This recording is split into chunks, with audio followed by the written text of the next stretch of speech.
ಬೆಂಗಳೂರಿನಲ್ಲಿ ಮಾಜಿ ಶಾಸಕರು, ಮಾಜಿ ವಿಧಾನ ಪರಿಷತ್ ಸದಸ್ಯರು ಮತ್ತು ಚುನಾವಣೆಯಲ್ಲಿ ಸ್ಪರ್ಧೆ ಮಾಡಿದಂಥ ಮುಖಂಡರುಗಳ ಒಂದು ವಿಶೇಷ ಸಭೆಯನ್ನು ಇವತ್ತು ನಾವು ಕರೆದಿದ್ವಿ. ಹಿರಿಯರಾಗಿರ್ತಕ್ಕಂಥ ಸಂಸದೀಯ ಮಂಡಳಿಯ ಸದಸ್ಯರು, ಮಾಜಿ ಮುಖ್ಯಮಂತ್ರಿಗಳು, ರೈತ ನಾಯಕರು ಸನ್ಮಾನ್ಯ BS ಯಡಿಯೂರಪ್ಪನವರು, ಮಾಜಿ ಮುಖ್ಯಮಂತ್ರಿಗಳಾಗಿರ್ತಕ್ಕಂಥ ಸದಾನಂದ ಗೌಡಜಿಯವರು, ವಿಪಕ್ಷ ನಾಯಕರುಗಳಾದ R. ಅಶೋಕ್ ಅವರು, ಚಲುವಾದಿ ನಾರಾಯಣಸ್ವಾಮಿ ಅವರು, ಅದೇ ರೀತಿ ನಮ್ಮ ಹಿರಿಯರು ಮಾರ್ಗದರ್ಶಕರಾಗಿರ್ತಕ್ಕಂಥ ಕೃಷ್ಣ ಭಟ್ರು ವಿಧಾನ ಪರಿಷತ್ ಸದಸ್ಯರು ಅವರು ಕೂಡ ಈ ಸಭೆಯಲ್ಲಿ ಭಾಗವಹಿಸಿದರು. ಈ ಸಭೆಯ ವಿಶೇಷತೆ ಏನಪ್ಪ ಅಂತ ಹೇಳಿದ್ರೆ, ನಾನು ರಾಜ್ಯದ ಅಧ್ಯಕ್ಷನಾದ ಮೇಲೆ ಬಹುಶಃ 8 ತಿಂಗಳುಗಳಿಂದನೇ ಸಭೆನ ಆಯೋಜನೆ ಮಾಡಬೇಕಾಗಿತ್ತು. ಕೆಲಸದ ಒತ್ತಡ, ಬೇರೆ ಬೇರೆ ಕಾರಣಕ್ಕೆ ಈ ಸಭೆ ಮಾಡೋದಕ್ಕೆ ಸಾಧ್ಯ ಆಗಿರಲಿಲ್ಲ. ಆದರೆ ಇಂದಿನ ಸಭೆಯಲ್ಲಿ ಪಕ್ಷವನ್ನು ಹೇಗೆ ಇನ್ನೂ ಬಲಪಡಿಸಬೇಕು, ಮುಂದಿನ ದಿನಗಳಲ್ಲಿ ಎಲ್ಲ ಸಮಾಜ, ಎಲ್ಲ ವರ್ಗದ ಜನರನ್ನು ವಿಶ್ವಾಸಕ್ಕೆ ತೆಗೆದುಕೊಂಡು ಜಿಲ್ಲಾ ಪಂಚಾಯಿತಿ, ತಾಲೂಕು ಪಂಚಾಯಿತಿ ಚುನಾವಣೆಗಳು, ನಮ್ಮ ಕಾರ್ಯಕರ್ತರ ಚುನಾವಣೆ ಹೇಗೆ ನಾವು ಚುನಾವಣೆನ ಎದುರಿಸಬೇಕು ಮತ್ತು ರಾಜಕೀಯ ಪಕ್ಷ ಅಂದಮೇಲೆ ಸಣ್ಣ ಪುಟ್ಟ ವ್ಯತ್ಯಾಸಗಳು, ಗೊಂದಲಗಳು ಇರ್ತದೆ. ಅವೆಲ್ಲವನ್ನೂ ಕೂಡ ಕೇಂದ್ರದ ವರಿಷ್ಠರು ಗಮನಿಸ್ತಾ ಇದ್ದಾರೆ. ಅದು ನಮ್ಮೆಲ್ಲರ ಕರ್ತವ್ಯ. ನಾವೆಲ್ಲರೂ ಕೂಡ ಒಗ್ಗಟ್ಟಾಗಿ, ಒಂದಾಗಿ ಪಕ್ಷವನ್ನು ಬಲಪಡಿಸ್ತಕ್ಕಂಥ ಕೆಲಸ ಮಾಡಬೇಕು ಅನ್ನೋ ಸಂದೇಶವನ್ನು ಸನ್ಮಾನ್ಯ ಯಡಿಯೂರಪ್ಪನವರು, ಎಲ್ಲ ಹಿರಿಯರು ಕೂಡ ನೀಡಿದ್ದಾರೆ. ಮತ್ತು ರಾಜ್ಯದ ರಾಜಕೀಯ ಪರಿಸ್ಥಿತಿ ಬಗ್ಗೆನೂ ಕೂಡ ನಾವು ಚರ್ಚೆ ಮಾಡಿದ್ದೇವೆ. ಯಾವ ಗ್ಯಾರಂಟಿಗಳನ್ನು ನಂಬಿಕೊಂಡು ಇವತ್ತು ಕಾಂಗ್ರೆಸ್ ಸರ್ಕಾರ, ಆಡಳಿತ ಪಕ್ಷ ಇವತ್ತು ಈ ರಾಜ್ಯವನ್ನು ಅಧೋಗತಿಗೆ ತೆಗೆದುಕೊಂಡು ಹೋಗ್ತಾ ಇದ್ದಾರೆ.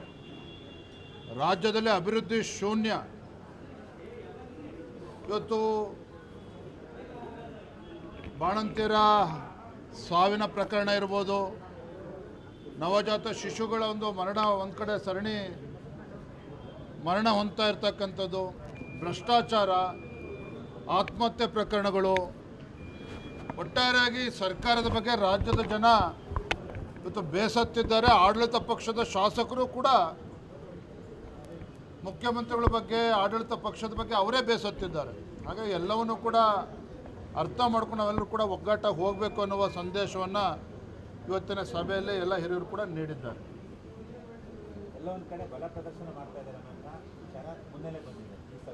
ಯಾಕೋ ಈ ಪ್ರಶ್ನೆ ಇನ್ನೂ ಬಂದಿಲ್ಲ ಅಂತೇಳಿ ನಾನು ಕಾಯ್ತಾ ಇದ್ದೆ.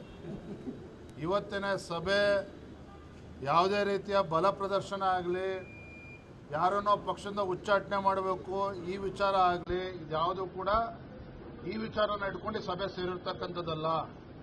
ಪಕ್ಷವನ್ನು ಹೇಗೆ ಸರಿಪಡಿಸಬೇಕು ಅಂತಕ್ಕನ್ನ ಅನ್ನುವ ಕರ್ತವ್ಯ ರಾಜ್ಯದ ಅಧ್ಯಕ್ಷನಾಗಿ ನಂದು ಕೂಡ ಇದೆ. ಪಕ್ಷದ ಹಿರಿಯರು, ವರಿಷ್ಠರು ಕೂಡ ಇದ್ರ ಬಗ್ಗೆ ನಮಗೆ ಮಾರ್ಗದರ್ಶನ ನೀಡುತ್ತಾರೆ. ಆದರೆ ಇವತ್ತಿನ ಸಭೆ ಇವೆಲ್ಲವನ್ನೂ ಕೂಡ ಬದಿಗಿಟ್ಟು ಪಕ್ಷವನ್ನು ಬಲಪಡಿಸ್ತಕ್ಕಂಥ ನಿಟ್ಟಿನಲ್ಲಿ ಎಲ್ಲರನ್ನೂ ಕೂಡ ಜೊತೆಲಿ ತೆಗೆದುಕೊಂಡು ಹೋಗಬೇಕು, ಈ ನಿಟ್ಟಿನಲ್ಲಿ ಸಭೆಯನ್ನು ಮಾಡಿದ್ದೇವೆ. ಕಾಂಗ್ರೆಸ್ನಲ್ಲಿ ಸರ್ DK ಶಿವಕುಮಾರ್ ಅವರು ಟೆಂಪಲ್ ರನ್ ಮಾಡ್ತಾ ಇದ್ದಾರೆ. ಇನ್ನೊಂದು ಕಡೆ 13ನೇ ತಾರೀಕು ಶಾಸಕರ ಸಭೆ ಕರೆಸ್ತಾರೆ, ಇನ್ನೊಂದು ಕಡೆ ಡಿನ್ನರ್ ಪಾಲಿಟಿಕ್ಸ್ಗೆ ಬ್ರೇಕ್ ಹಾಕಿದ್ದಾರೆ. ಏನು ನಡೀತಿದೆ ಸರ್? DK ಶಿವಕುಮಾರ್ ಅವರು ಇತ್ತೀಚೆಗೆ ನಡೆದ ಬೆಳಗಾವಿಯ ಅಧಿವೇಶನದಲ್ಲಿ, ಚಳಿಗಾಲದ ಅಧಿವೇಶನದಲ್ಲಿ ಸದನದಲ್ಲಿ ಮಾತನಾಡಿದ್ದಾರೆ, ಒಂದು ಮಾತನ್ನು ಹೇಳಿದ್ದಾರೆ. ಹಿಂದೆ ಪಾಪ SM ಕೃಷ್ಣ ಅವರು ಅಂದಿನ ಮುಖ್ಯಮಂತ್ರಿಗಳವರು ಮಂತ್ರಿಮಂಡಲದಲ್ಲಿ ತೆಗೆದುಕೊಳ್ಳದೆ ಇದ್ದಾಗ ಅವರು ಗುರುಗಳು ಹೇಳಿದ್ರಂತೆ, ಸಿಗಲಿಲ್ಲ ಅಂದರೆ ಒದ್ದು ಕಿತ್ಕೋಬೇಕು ಅಧಿಕಾರವನ್ನು ಅಂತೇಳಿ. ಅದನ್ನು 15 ವರ್ಷಗಳ ನಂತರ ಮತ್ತೊಮ್ಮೆ DK ಶಿವಕುಮಾರ್ ಅವರು ಸದನದ ಒಳಗಡೆ ನೆನಪು ಮಾಡಿಕೊಂಡಿದ್ದಾರೆ. ಸೊ ಆ ಮಾತಿನ ಮರ್ಮ ಏನು, ಉದ್ದೇಶ ಏನು ನಿಮಗೂ ಕೂಡ ಅರ್ಥ ಆಗಿದೆ ಅಂತ ನಾನು ಭಾವಿಸುತ್ತೇನೆ. ಇದರ ಹಿನ್ನೆಲೆಯಲ್ಲಿ ಒಂದು ಕಡೆ ಸಿದ್ದರಾಮಯ್ಯನವರ ಪವರ್ ಶೇರಿಂಗ್ ಫಾರ್ಮುಲಾ ಏನಿದೆ, ಎಲ್ಲೊಂದು ಕಡೆ ಅಂತ್ಯಗೊಂಡಿದೆ ಅನ್ನೋ ವಿಚಾರ ನಮಗೂ ಕಿವಿಗೂ ಕೂಡ ಬೀಳ್ತಾ ಇದೆ. ಪವರ್ ಶೇರಿಂಗ್ ಫಾರ್ಮುಲಾ ಏನಿದೆ ಅಂತೇಳಿ DK ಶಿವಕುಮಾರ್ ಅವರು ಹೇಳಬೇಕು, ಸಿದ್ದರಾಮಯ್ಯನವರು ಹೇಳಬೇಕು. ಆದರೆ ನಮಗಿರ್ತಕ್ಕಂಥ ಮಾಹಿತಿ ಸಿದ್ದರಾಮಯ್ಯವರ ಅವಧಿ ಪೂರ್ಣಗೊಳ್ತಾ ಇದೆ ಅಂತೇಳಿ. ಹಾಗಾಗಿನೇ ಸಿದ್ದರಾಮಯ್ಯನವರು ಕೂಡ ದಾಳವನ್ನು ಉರುಳಿಸ್ತಾ ಇದ್ದಾರೆ. ಬೇರೆ ಬೇರೆ ಸಚಿವರ ಮುಖೇನ ಮೂಲಕ ಡಿನ್ನರ್ ಪೊಲಿಟಿಕ್ಸು ಕಾಂಗ್ರೆಸ್ ಪಕ್ಷದಲ್ಲಿ ಈಗಾಗಲೇ ಪ್ರಾರಂಭ ಆಗಿದೆ. ನಾನು ಅವತ್ತೇ ಹೇಳಿದ್ದೇನೆ, ಯಾವಾಗ ಸಚಿವರ ಮನೆಯಲ್ಲಿ ಕೆಲವು ಮಂತ್ರಿಗಳು ಶಾಸಕರನ್ನ ಸೇರಿಸಿದ್ರು, ಅಲ್ಲೇ ಸಿದ್ದರಾಮಯ್ಯನವರ ಆಟ ಪ್ರಾರಂಭ ಆಗಿದೆ ಅಂತಕ್ಕಂಥದ್ದು ಜಗಜ್ಜಾಹೀರಾಗಿದೆ. ಅವರ ಹೈಕಮಾಂಡ್ ಏನೇ ಹೇಳಿದ್ರು ಸಹ ಡಿನ್ನರ್ ಪೊಲಿಟಿಕ್ಸ್ ಕಂಟಿನ್ಯೂನೂ ಕೂಡ ಆಗ್ತದೆ, ಮುಂದುವರಿತದೆ. ಡಿ ಕೆ ಶಿವಕುಮಾರ್ ಅವರು ಹಂಗಂತೇಳಿ ಏನು ಒದ್ದು ಕಿತ್ಕೋಬೇಕು ಅಂತೇಳಿ ಗುರುಗಳು ಅವ್ರಿಗೆ ಹೇಳಿದ್ದಾರೆ. ಆ ಒಂದು ಕಾರ್ಯದಲ್ಲಿ ಅವರು ಕೂಡ ಪ್ರವೃತ್ತರಾಗ್ತಾರೆ ಅನ್ನೋದು ನಮ್ಮ ಕಿವಿ ಕೂಡ ಬೀಳ್ತಾ ಇದೆ. ಹಾಗಾಗಿ ಬರೋ ದಿನದಲ್ಲಿ ಆಡಳಿತ ಪಕ್ಷದ ಜಗಳ ಏನಿದೆ ಈಗಾಗಲೇ ಬೀದಿಗೆ ಬಂದಿದೆ, ಇನ್ನೂ ಕೂಡ ರಾಜ್ಯ ಜನ ನೋಡೋರಿದ್ದಾರೆ ಅದನ್ನು. ಬೆಂಗಳೂರಿನಲ್ಲಿ ಮಾಜಿ ಶಾಸಕರು, ಮಾಜಿ ವಿಧಾನ ಪರಿಷತ್ ಸದಸ್ಯರು ಮತ್ತು ಚುನಾವಣೆಯಲ್ಲಿ ಸ್ಪರ್ಧೆ ಮಾಡಿದಂಥ ಮುಖಂಡರುಗಳ ಒಂದು ವಿಶೇಷ ಸಭೆಯನ್ನು ಇವತ್ತು ನಾವು ಕರೆದಿದ್ವಿ. ಹಿರಿಯರಾಗಿರ್ತಕ್ಕಂಥ ಸಂಸದೀಯ ಮಂಡಳಿಯ ಸದಸ್ಯರು, ಮಾಜಿ ಮುಖ್ಯಮಂತ್ರಿಗಳು, ರೈತ ನಾಯಕರು ಸನ್ಮಾನ್ಯ BS ಯಡಿಯೂರಪ್ಪನವರು, ಮಾಜಿ ಮುಖ್ಯಮಂತ್ರಿಗಳಾಗಿರ್ತಕ್ಕಂಥ ಸದಾನಂದ ಗೌಡಜಿಯವರು, ವಿಪಕ್ಷ ನಾಯಕರುಗಳಾದ R ಅಶೋಕ್ ಅವರು, ಚಲುವಾದಿ ನಾರಾಯಣಸ್ವಾಮಿ ಅವರು, ಅದೇ ರೀತಿ ನಮ್ಮ ಹಿರಿಯರು ಮಾರ್ಗದರ್ಶಕರಾಗಿರ್ತಕ್ಕಂಥ ಕೃಷ್ಣ ಭಟ್ರು ವಿಧಾನ ಪರಿಷತ್ ಸದಸ್ಯರು ಅವರು ಕೂಡ ಈ ಸಭೆಯಲ್ಲಿ ಭಾಗವಹಿಸಿದರು. ಈ ಸಭೆಯ ವಿಶೇಷತೆ ಏನಪ್ಪ ಅಂತ ಹೇಳಿದ್ರೆ, ನಾನು ರಾಜ್ಯದ ಅಧ್ಯಕ್ಷನಾದ ಮೇಲೆ ಬಹುಶಃ 8 ತಿಂಗಳುಗಳಿಂದನೇ ಸಭೆನ ಆಯೋಜನೆ ಮಾಡಬೇಕಾಗಿತ್ತು. ಕೆಲಸದ ಒತ್ತಡ, ಬೇರೆ ಬೇರೆ ಕಾರಣಕ್ಕೆ ಈ ಸಭೆ ಮಾಡೋದಕ್ಕೆ ಸಾಧ್ಯ ಆಗಿರಲಿಲ್ಲ. ಆದರೆ ಇಂದಿನ ಸಭೆಯಲ್ಲಿ ಪಕ್ಷವನ್ನು ಹೇಗೆ ಇನ್ನೂ ಬಲಪಡಿಸಬೇಕು, ಮುಂದಿನ ದಿನಗಳಲ್ಲಿ ಎಲ್ಲ ಸಮಾಜ, ಎಲ್ಲ ವರ್ಗದ ಜನರನ್ನು ವಿಶ್ವಾಸಕ್ಕೆ ತೆಗೆದುಕೊಂಡು ಜಿಲ್ಲಾ ಪಂಚಾಯಿತಿ, ತಾಲೂಕ್ ಪಂಚಾಯಿತಿ ಚುನಾವಣೆಗಳು, ನಮ್ಮ ಕಾರ್ಯಕರ್ತರ ಚುನಾವಣೆ ಹೇಗೆ ನಾವು ಚುನಾವಣೆನ ಎದುರಿಸಬೇಕು ಮತ್ತು ರಾಜಕೀಯ ಪಕ್ಷ ಅಂದಮೇಲೆ ಸಣ್ಣ ಪುಟ್ಟ ವ್ಯತ್ಯಾಸಗಳು, ಗೊಂದಲಗಳು ಇರ್ತದೆ. ಅವೆಲ್ಲವನ್ನೂ ಕೂಡ ಕೇಂದ್ರದ ವರಿಷ್ಠರು ಗಮನಿಸ್ತಾ ಇದ್ದಾರೆ. ಅದು ನಮ್ಮೆಲ್ಲರ ಕರ್ತವ್ಯ. ನಾವೆಲ್ಲರೂ ಕೂಡ ಒಗ್ಗಟ್ಟಾಗಿ, ಒಂದಾಗಿ ಪಕ್ಷವನ್ನು ಬಲಪಡಿಸ್ತಕ್ಕಂಥ ಕೆಲಸ ಮಾಡಬೇಕು ಅನ್ನೋ ಸಂದೇಶವನ್ನು ಸನ್ಮಾನ್ಯ ಯಡಿಯೂರಪ್ಪನವರು, ಎಲ್ಲ ಹಿರಿಯರು ಕೂಡ ನೀಡಿದ್ದಾರೆ. ಮತ್ತು ರಾಜ್ಯದ ರಾಜಕೀಯ ಪರಿಸ್ಥಿತಿ ಬಗ್ಗೆನೂ ಕೂಡ ನಾವು ಚರ್ಚೆ ಮಾಡಿದ್ದೇವೆ. ಯಾವ ಗ್ಯಾರಂಟಿಗಳನ್ನು ನಂಬಿಕೊಂಡು ಇವತ್ತು ಕಾಂಗ್ರೆಸ್ ಸರ್ಕಾರ, ಆಡಳಿತ ಪಕ್ಷ ಇವತ್ತು ಈ ರಾಜ್ಯವನ್ನು ಅಧೋಗತಿಗೆ ತೆಗೆದುಕೊಂಡು ಹೋಗ್ತಾ ಇದ್ದಾರೆ. ರಾಜ್ಯದಲ್ಲಿ ಅಭಿವೃದ್ಧಿ ಶೂನ್ಯ. ಇವತ್ತು ಬಾಣಂತಿಯರ ಸಾವಿನ ಪ್ರಕರಣ ಇರ್ಬೋದು, ನವಜಾತ ಶಿಶುಗಳ ಒಂದು ಮರಣ, ಒಂದು ಕಡೆ ಸರಣಿ ಮರಣ ಹೊಂದ್ತಾ ಇರ್ತಕ್ಕಂಥದ್ದು, ಭ್ರಷ್ಟಾಚಾರ, ಆತ್ಮಹತ್ಯೆ ಪ್ರಕರಣಗಳು, ಒಟ್ಟಾರೆಯಾಗಿ ಸರ್ಕಾರದ ಬಗ್ಗೆ ರಾಜ್ಯದ ಜನ ಇವತ್ತು ಬೇಸತ್ತಿದ್ದಾರೆ. ಆಡಳಿತ ಪಕ್ಷದ ಶಾಸಕರು ಕೂಡ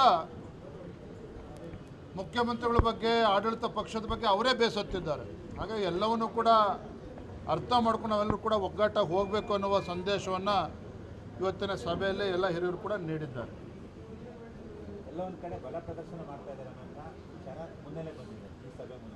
ಯಾಕೆ ಪ್ರಶ್ನೆ ಇನ್ನೂ ಬಂದಿಲ್ಲ ಅಂತೇಳಿ ನಾನು ಕಾಯ್ತಾ ಇದ್ದೆ. ಇವತ್ತಿನ ಸಭೆ ಯಾವುದೇ ರೀತಿಯ ಬಲ ಪ್ರದರ್ಶನ ಆಗಲಿ, ಯಾರನ್ನೋ ಪಕ್ಷದಿಂದ ಉಚ್ಚಾಟನೆ ಮಾಡಬೇಕು ಈ ವಿಚಾರ ಆಗಲಿ, ಇದ್ಯಾವುದು ಕೂಡ ಈ ವಿಚಾರನ ಇಟ್ಕೊಂಡು ಸಭೆ ಸೇರಿರ್ತಕ್ಕಂಥದ್ದಲ್ಲ. ಪಕ್ಷವನ್ನು ಹೇಗೆ ಸರಿಪಡಿಸಬೇಕು ಅಂತಕ್ಕನ್ನ ಅನ್ನುವ ಕರ್ತವ್ಯ ರಾಜ್ಯದ ಅಧ್ಯಕ್ಷನಾಗಿ ನಂದು ಕೂಡ ಇದೆ. ಪಕ್ಷದ ಹಿರಿಯರು, ವರಿಷ್ಠರು ಕೂಡ ಇದ್ರ ಬಗ್ಗೆ ನಮಗೆ ಮಾರ್ಗದರ್ಶನ ನೀಡುತ್ತಾರೆ.